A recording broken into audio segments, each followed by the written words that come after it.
Salut à tout le monde. Dans ces cénacles, nous profitons, tout le monde,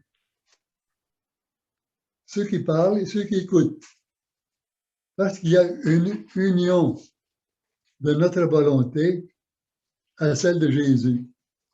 Et lui, il est le centre qui unit tout. Alors, la meilleure façon de s'unir à Jésus, c'est par la fusion. Je vous donnerai une référence tout à l'heure où Louise parle des différentes façons de se fusionner avec le Seigneur. Mais ça, là, Jésus l'a dit, ça me fait très plaisir. Je suis en grande joie quand vous me demandez de vous fusionner avec moi. On peut demander à la Vierge Marie de nous fusionner, de fusionner notre volonté à la volonté divine de Jésus. Il y a différentes façons. Vos mots sont toujours compris, même si les paroles, les mots ne sont pas parfaits, votre intention est comprise par le Seigneur et cela le réjouit. Alors aujourd'hui, on va commencer par ceci. Je voudrais que vous imaginiez que vous êtes propriétaire d'une grosse entreprise. Vous êtes président, présidente, chef. C'est vous qui avez commencé ça, qui avez fait fructifier l'entreprise et vous la connaissez sur le bout de vos doigts. Vous êtes au courant de tout. Et vous avez très bien fait comme président ou présidente, au directeur général, au directrice générale. Vous avez divers comités pour vous aider. Il y a le comité, le CA, comité d'administration, comité de comptabilité, comité de production, de relations extérieures. Vous avez même un avocat avec vous, un notaire, des conseillers juridiques, des gens qui sont capables de faire la propagande de vos produits. Vous avez même un comité scientifique de recherche qui veut améliorer les produits et rechercher d'autres choses en connexion. Un comité de vente, de propagande aussi, parce que vous voulez que tous vos produits servent à beaucoup de monde. Vos prix sont très bons. Là, il n'y a pas de concurrence qui peut arriver avec vos prix. Alors, vous pouvez vous répandre un peu partout. Les gens qui travaillent pour vous, vous avez un comité qui veille sur eux, sur la santé, la sécurité de tout l'établissement, leur sécurité personnelle, même les loisirs, cafétéria, toutes sortes de choses. Vous avez vraiment prévu tout. Mais vous avez besoin d'aide, vous avez besoin d'ouvriers, d'ouvrières, de personnes qui vous secondent, à qui vous faites connaître vos intentions, qui vous rapportent les besoins, vous y pensez, vous réunissez tel comité. Alors, tout est dans vos mains. Et avec les ouvriers et ouvrières, les gens que vous avez à votre aide, vous allez un peu partout. Vous restez dans votre bureau. Les gens viennent se rallier avec vous. S'il y a quelque chose de spécial, on vient vous le communiquer. Ce n'est pas vous qui allez vous déranger. Imaginez-vous, s'il fallait que vous alliez vous déranger pour 4-5 choses en même temps, il y a un feu là-bas, il y a une dame dont c'est la fête, un autre employé qui vient d'avoir un enfant, votre femme ou votre mari qui vous appelle, vous direz une minute, là, je ne peux pas 4 personnes, une chose à la fois. Ça, c'est humain, tout à fait normal. Et beaucoup d'entreprises voudraient que toutes leurs choses aillent comme sur des roulettes. Vous avez encouragé tout le monde. Vous avez aidé ceux qui avaient des problèmes, des difficultés. Vous avez chassé personne. Vous avez même aidé certains employés à se parfaire, à devenir meilleurs. Tout le monde vous tient en estime, mais ce n'est pas ça que vous recherchez. C'est la production pour aider le monde. Pas seulement dans votre pays, mais partout. Et petit à petit, ça se répand. On fait affaire avec vous. On communique avec vous. Pourriez-vous envoyer un produit que vous avez là, adapté à notre température, adapté à nos coutumes? Mais oui, on va étudier ça. Donnez-nous ce dont vous parlez, ce que vous espérez, et on va arranger tout ça. Alors vous êtes dans votre bureau, vous arrivez le matin, 8h, 9h, vous partez vers 4h, 5h, quelquefois 6h. Tout va bien. Merci. Ça, c'est la nature humaine. Elle est obligée, parce qu'on ne peut pas tout faire, d'avoir des collègues, des aides, des personnes qui sont avec nous, qui répandent le produit. Là, on laisse le côté humain, on prend le côté divin. Le côté divin, on ne vit pas là-dedans d'une façon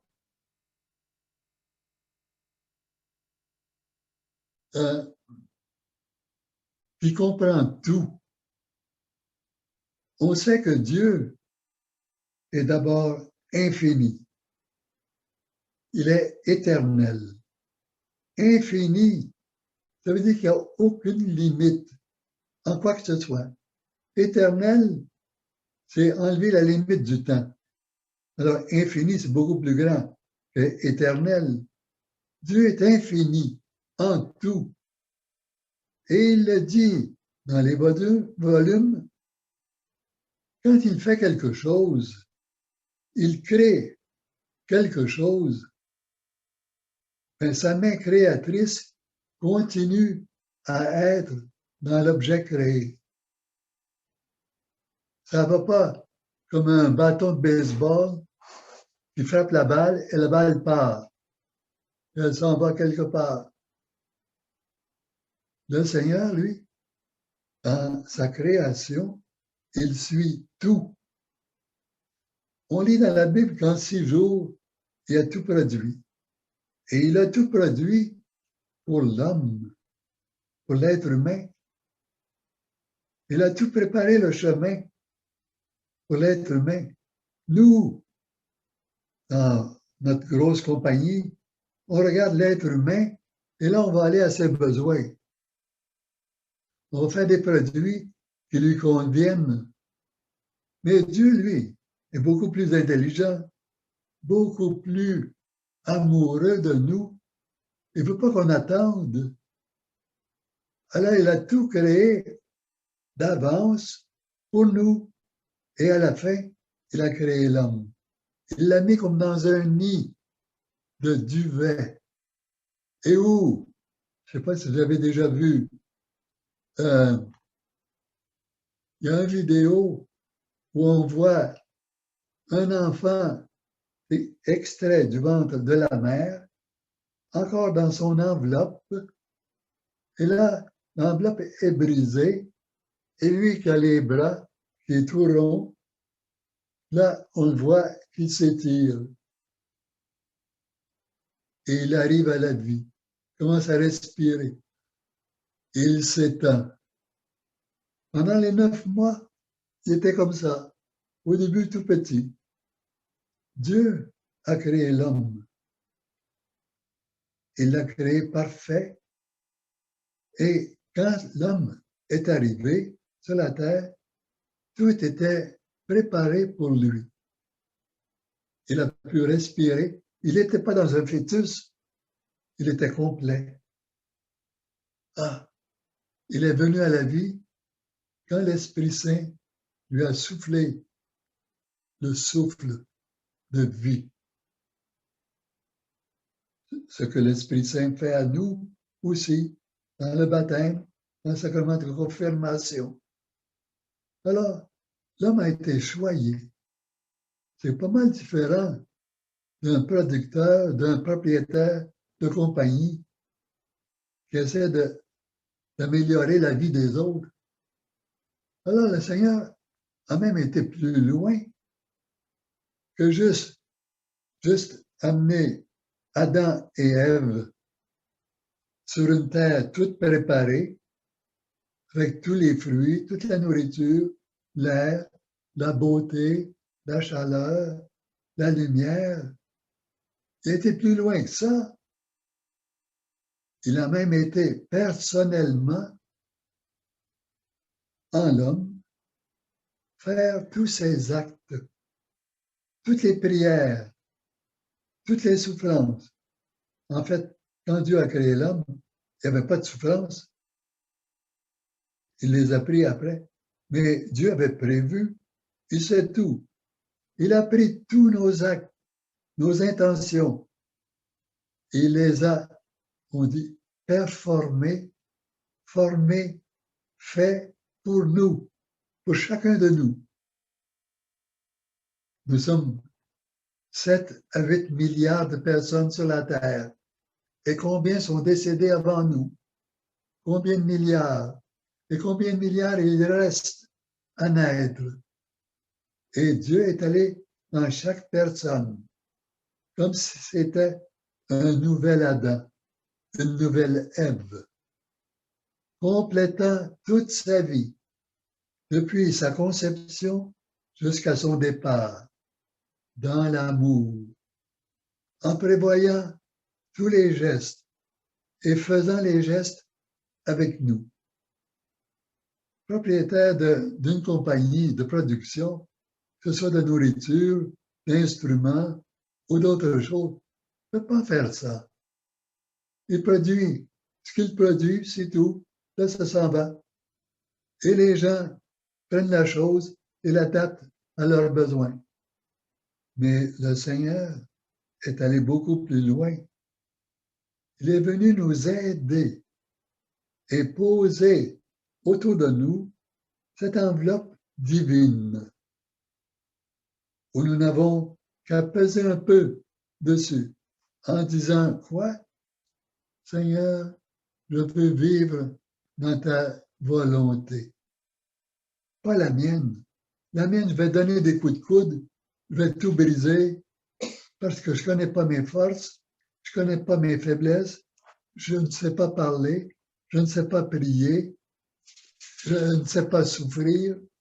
Il y a tellement de choses qu'on ne connaît pas. Vous voyez les inventions qui se font. Pourquoi? Pour nous aider à vivre, à mieux vivre. Alors le Seigneur, lui, est là et il est présent à chaque personne. Il y a une personne actuellement qui est en train d'être conçue, au moins une sur la terre, une autre qui est en train de naître. Et le Seigneur est là avec cette personne-là, avec ce petit bébé, avec cette semence dans le corps de la femme. Et le Seigneur veille comme si c'était lui-même. Parce que lui ne peut pas faire les choses à moitié. Oui, oui, voici ta pomme. Bon, voici ta pomme. Voici ton orange. Il a tout. Et il est prêt à tout nous donner, tout ce qui est adapté à chacun de nous. Et il a fait quelque chose de très beau. un jardin différent pour chacun de nous, où nous sommes des arbres, des fruits différents pour Dieu. Alors, il se mire, il se regarde en chacun de nous. Même si moi, je ne me vois pas très beau, j'ai peut-être eu un accident, puis le nez de travers. Je me dis, faudrait que je fasse réparer ça par une opération. Mais le Seigneur, lui, se mire en chacun de nous. Il voit la beauté, pas seulement extérieure, il la voit, mais il apprécie la beauté intérieure de chacun. Il voit le païen ou la païenne qui est éduqué dans le paganisme, avec les peurs, tout ce qu'il y a de pas bon, désespoir, le désespoir qui est toujours tout près, parce qu'ils ne connaissent pas Dieu, un Dieu bon. On leur a peut-être appris à connaître un Dieu vengeur, ou un Dieu qui est tellement loin qu'on ne peut pas l'atteindre, ou que lui ne se préoccupe pas de nous, tandis que nous, dans la religion catholique, nous avons un Dieu qui nous aime, qui est près de nous, chacun de nous. Si on vérifie, il se donne en communion à chacun de nous. Il pourrait dire, donne la communion au pape, et c'est fait pour toute l'Église. Mais non, il se donne à chacun de nous comme communion parce qu'il nous aime, parce qu'il se mire en nous, veut nous faire grandir, veut nous faire devenir ses enfants. Comme saint Paul le dit dans une de ses épîtres, nous sommes des dieux. Mais Dieu, qu'est-ce que c'est Dieu? Comme je le disais au début, c'est un être infini, tellement infini que lorsque nous irons au ciel comme enfants de Dieu, des dieux, alors nous ne connaîtrons pas les extrémités de toute l'infinité de Dieu. Parce que nous, cette divinité nous est donnée. C'est un cadeau. Tandis qu'en Dieu, c'est inhérent à lui, essentiel à lui. Alors, lui, il a ça, et il est tellement plein d'amour et de joie et de paix, de tout ce que vous voulez, qui est bien, qui est bonheur, qu'il n'en peut plus, on dirait, de garder ça pour lui. Alors, il crée. Et s'il pouvait créer à profusion, il le ferait. Et il y a des gens parmi nous qui éteignent la vie. Diverses raisons. En tout cas, le Seigneur se mire en nous et se voit en nous. Et il voit que nous soyons hommes, femmes, vieux, jeunes, en bonne santé ou handicapés, peu importe. Il se voit en nous. Et il nous aime d'une façon infinie, comme s'il n'y avait personne d'autre, comme si toute sa divinité était dirigée vers vous, vers chacun de nous. Et il est attentif à chaque moment, même avant que nous pensions, même si je me frappe avec un marteau ou quelque chose me frappe, même avant que la douleur se communique à mon cerveau et que je dis « Oh !» il l'a aperçu avec nous et il nous aide à diminuer cette douleur parce qu'il nous aime tellement. Quelquefois, on se dit « Dieu ne m'aime pas, je suis dans de pétrin, puis ça va mal, puis et ci et ça. » C'est qu'on ne connaît pas Dieu. On connaît nos façons de faire, mais on ne connaît pas Dieu. La façon de Dieu est tout à fait différente. Elle est aimable, pleine de joie. Et il veut nous donner ce qu'il y a de mieux. Alors, quelquefois, il nous fait comme on dit, vaser dans une souffrance, rester dans une souffrance, parce qu'il sait qu'on est capable de passer à travers et que ça va nous faire grandir. Il y en a qui ont eu des bons parents, d'autres non. Il y en a qui ont eu toutes sortes de difficultés dans leur vie. Et le Seigneur est attentif à chaque personne. Et il mesure toutes les difficultés, toutes les souffrances de chacun et de chacune. Il va les récompenser. Parce que lui voit tout. Il n'est pas comme nous les hommes. Nous, on voit quelqu'un qui n'a pas de bras, pas de jambes. On dit, celui-là ou celle-là, vraiment mal prise. Hein? Aïe, aïe, aïe, aïe. Et on imagine que le cerveau est comme ça, alors c'est peut-être pas vrai. Le Seigneur aime cette personne. Il voit toute cette souffrance. Il en tient compte. Et la sainteté de cette personne peut être très grande. J'avais 15 ans, c'était l'an dernier, je pense. J'avais entendu dire à Montréal, les sœurs qui étaient sur la rue Saint-Denis, près de Sherbrooke, il y avait un institut de religieuses.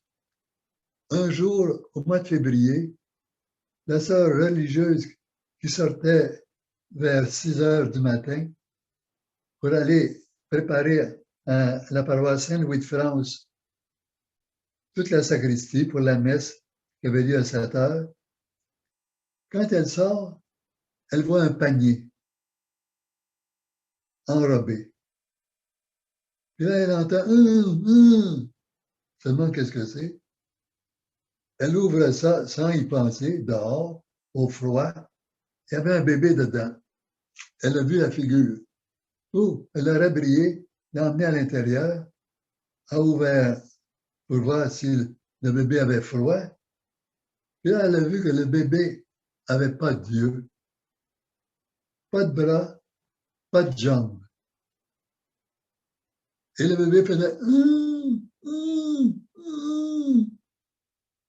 alors, qu'est-ce que je fais?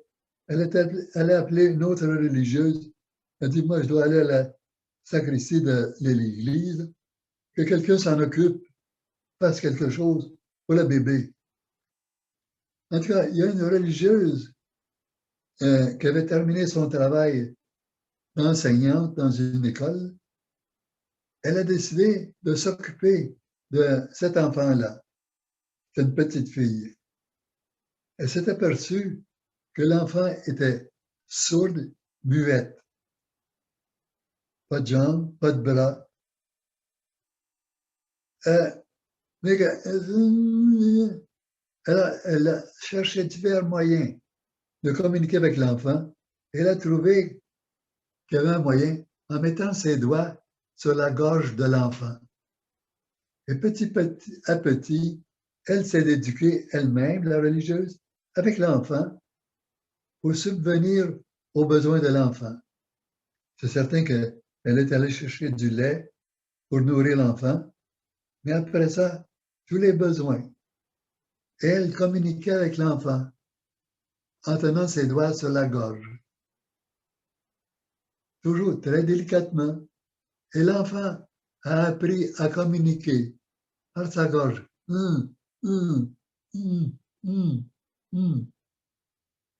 Alors, le Seigneur est attentif à chacun de nous.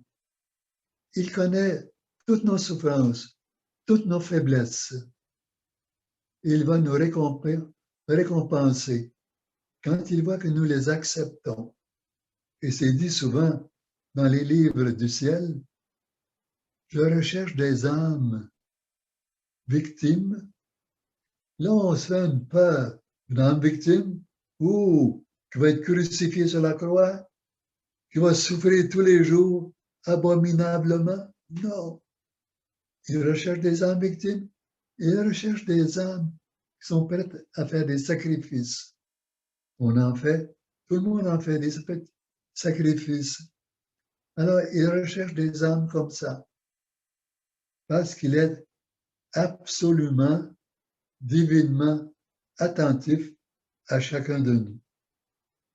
Même si ça vous pique et vous voudriez vous gratter, et vous en faites le sacrifice, le Seigneur, ah, que je t'aime.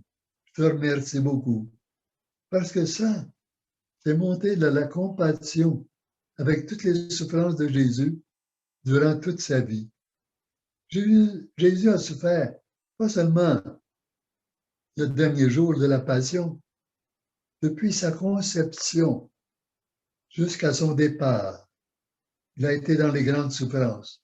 Nous, on ne sait pas ça. Je vais vous rappeler certaines choses. Dans le sein de sa mère, lui, il était tout à fait conscient. Il se développait et dans le sein de sa mère, même si elle était Marie, la Sainte Vierge, c'était comme ça, pressé. Alors lui, il a grandi, pressé. Imaginez-vous, d'être comme ça, ou comme ci, ou comme ça, pressé dans la noirceur. Qu'est-ce que pouvait faire Marie? Rien. Elle le nourrissait par son nombril, comme tout homme, comme tout être humain. Elle aurait voulu le libérer, mais lui souffrait. Il voyait le noir. C'est lui qui est lumière. C'est dit souvent, il emploie la lumière pour gratifier, pour embellir. Et nous serons lumière au ciel. Elle était dans la noirceur, pressée par le sein de sa mère. Marie aurait voulu étendre son ventre pour lui donner de la place. Elle ne pouvait pas. Elle faisait comme toutes les mères. Elle le gardait pressé dans son ventre. Et le ventre grossissait à mesure que l'enfant grossissait. Mais lui, il était toujours pressé dans la noirceur pendant 9 mois. J'ai déjà essayé, moi, de me mettre contre le mur, les yeux ouverts. Essayer de faire ça. On ne reste pas longtemps à faire ça. C'est une grande souffrance. Alors Jésus, parce qu'il était conscient de tous les péchés du monde, de chacun de nos péchés, et lui, avec son humanité, et surtout avec sa divinité, il voyait chacun de nous, depuis Adam et Ève, les pécheurs, jusqu'à la fin du monde. Tous ceux qui ont péché, il les a tous vus. Il a dit, oui, Père, je prends tous leurs péchés. Je te demande pardon. Punis-moi au lieu d'eux. En fait, Jésus, il semble qu'il aurait demandé à son Père de prendre toutes nos souffrances. Mais le Père a dit non. Il faut qu'ils aient un test. Il faut qu'eux-mêmes ils goûtent un peu la souffrance pour comprendre ton amour. Jusqu'où a été ton amour? Alors lui nous voit, chacun de nous, comme si nous étions une seule personne en face de lui, alors que nous sommes des milliards. Une fois que nous sommes créés, conçus, on ne disparaît pas quand on meurt. On est toujours là. Alors les milliards s'ajoutent et lui, il est content parce qu'il peut distribuer son amour, toucher chacun avec son amour. Je vais vous lire quelque chose où le Seigneur nous montre jusqu'où va son attention dans sa main créatrice, sa main productrice, elle qui soutient. Une fois que nous sommes créés, conçus, il est là qui nous soutient tout le temps. Nous grandissons, nous ne nous en apercevons pas parce que lui, il n'est pas un maître d'esclaves. Il ne nous presse pas. Fais ceci, fais ça, voilà. Il nous a donné la liberté. Alors, il nous laisse, mais il nous accompagne. Et quelquefois, il y en a qui s'en aperçoivent.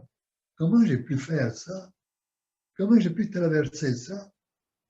Ah, c'est étonnant. Je vais vous donner un exemple. Un jour, j'étais en Afrique. J'avais une grosse motocyclette de 400 livres, 150 kilos, un haut, 175 kilos. Et là, je suis arrivé à un endroit où les gens traversèrent sur un arbre, un gros arbre, au-dessus d'un ravin. C'était une vingtaine de pieds, à peu près 5-6 mètres de creux. Là, il y avait de l'eau et des roches, des pierres.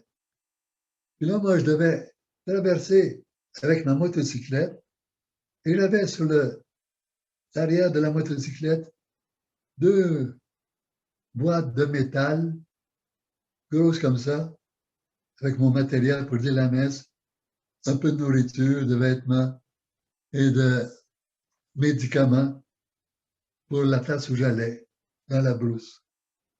Alors, je me suis dit, si j'avais su, j'aurais pris le détour, mais le détour était très long. Ça m'aurait pris 3 heures avant de faire. Alors, j'ai dit, je vais essayer. Alors, j'ai enlevé les 2 boîtes de métal, les ai mises à terre. J'ai monté la roue avant de la motocyclette. Et moi, en reculant sur l'arbre, je n'osais pas regarder en bas. J'ai tiré la motocyclette. Ça a été dur de faire monter la 2e roue sur l'arbre parce que l'arbre n'était pas aplati. Il était un peu, mais pas trop. Alors, je demandais mon ange gardien, à la Seigneur, au Seigneur, à la Vierge, de m'aider. Et là, petit à petit, j'ai traversé ce ravin. Ce ravin avait à peu près une vingtaine de pieds, c'est-à-dire 5-6 mètres, 6 mètres de largeur. Alors, il y a une fois, je me rappelle, ça a fait, j'ai dit, Seigneur, Seigneur, mes anges gardiens, aidez-moi, aidez-moi. Je vous dis, j'étais concentré sur le Seigneur. Et là, petit à petit, je suis arrivé au bout. Mais au bout, ce n'était pas fini. L'arbre qui arrivait sur le sol avait une grosse branche ici. Il l'avait gardé en cas que l'arbre tourne. Alors, pour l'empêcher de tourner. Mais moi, avec ça, là, ça m'empêchait un peu de faire passer la motocyclette. Il a fallu que je m'avance, je descende un peu, que je tourne les barres de la motocyclette, faire descendre la roue et aller assez vite pour pas que le reste de la motocyclette tombe dans le vide. Ah, après, je me suis regardé. J'ai dit, comment j'ai pu faire ça? C'est impossible. Je n'aurais jamais dû faire ça. Ça aurait été mieux que je passe 3 heures à faire le détour. Mais le Seigneur m'avait aidé. La Vierge, les anges. Alors nous aussi, dans notre vie, nous sommes aidés. Et quelquefois, nous n'en apercevons même pas. Et puis, ça se pourrait très bien que le premier pas que vous faites, c'est pour tomber dans un trou. Mais là, quelqu'un, par le Seigneur, vous appelle. Et vous ne faites pas le pas. Vous ne tombez pas dans le trou. Vous regardez, oui, le Seigneur a été attentif à vous. Alors, je vais vous lire quelque chose.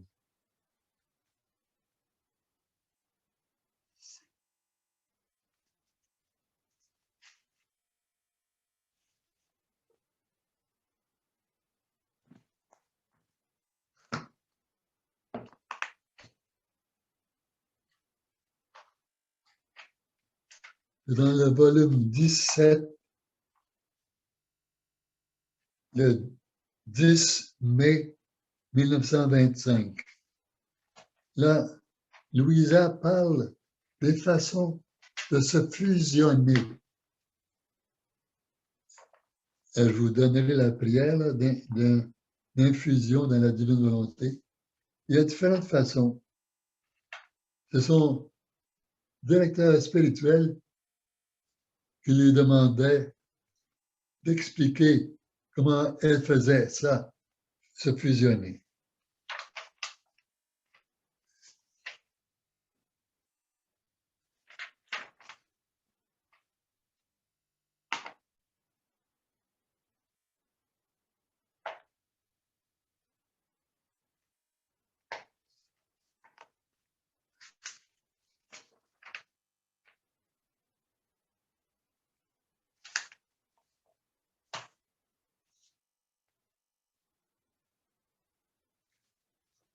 Il lui dit ici,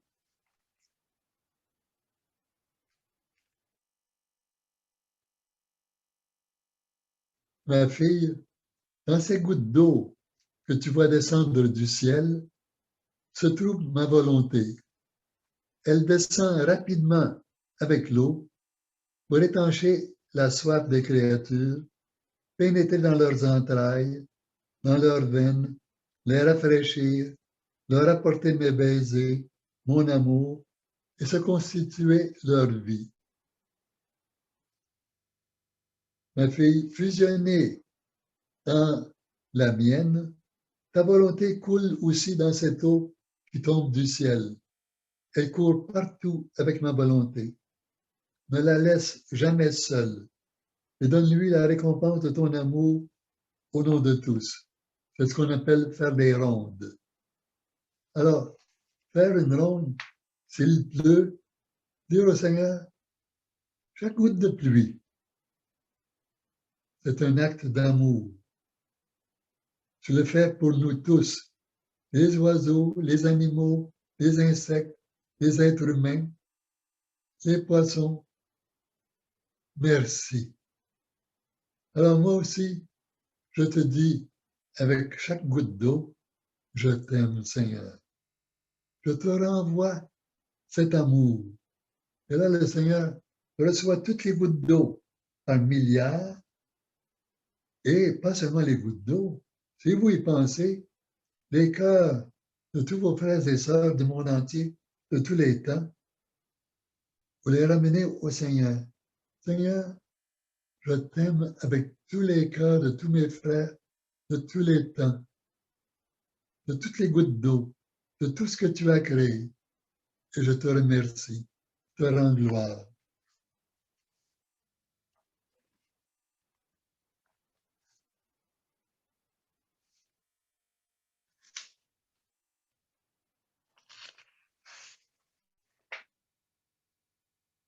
En tout cas, il y a aussi un autre endroit, je ne vous lirai pas, je vais vous donner la référence.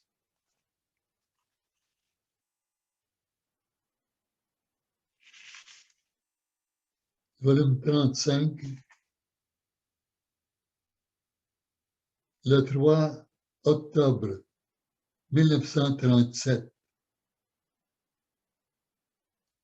La création, ce dont je viens de parler, non seulement elle est là, mais elle continue. Et Jésus a dit, quelque part, dans le volume du ciel, quand mon règne sera rétabli, alors je continuerai la création que j'avais avec Adam avant qu'il soit pécheur. Elle n'était pas terminée, la création. Il y avait encore d'autres bienfaits que je voulais leur donner à Adam et Ève. Mais je n'ai pas pu le faire. Alors nous sommes dans cet intervalle entre la création qui a été arrêtée et où elle recommencera dans cet intervalle. Alors, en connaissant davantage, en acceptant les souffrances, en désirant la volonté de Dieu de plus en plus intensément et continuellement, nous ferons arriver ce règne de Dieu sur la terre. Dans combien de temps? On ne sait pas. Ça peut être beaucoup plus vite que nous pensons. Rappelons-nous, Jésus a dit, là où vous êtes deux, vous demandez quelque chose, rappelez-vous que cela vous sera accordé. Quand nous serons des millions, même des milliers, à vivre dans la divine volonté, peut-être que le règne de Dieu viendra sur nous. Parce qu'il a dit, il y a un certain nombre d'actes à accomplir. Alors, il y a encore beaucoup de choses à dire. Il y a la création spirituelle, dont je vous reparlerai un jour. Alors, je vais terminer ici pour laisser la chance aux auditeurs de respirer un peu. Au nom du Père et du Fils et du Saint-Esprit. Amen.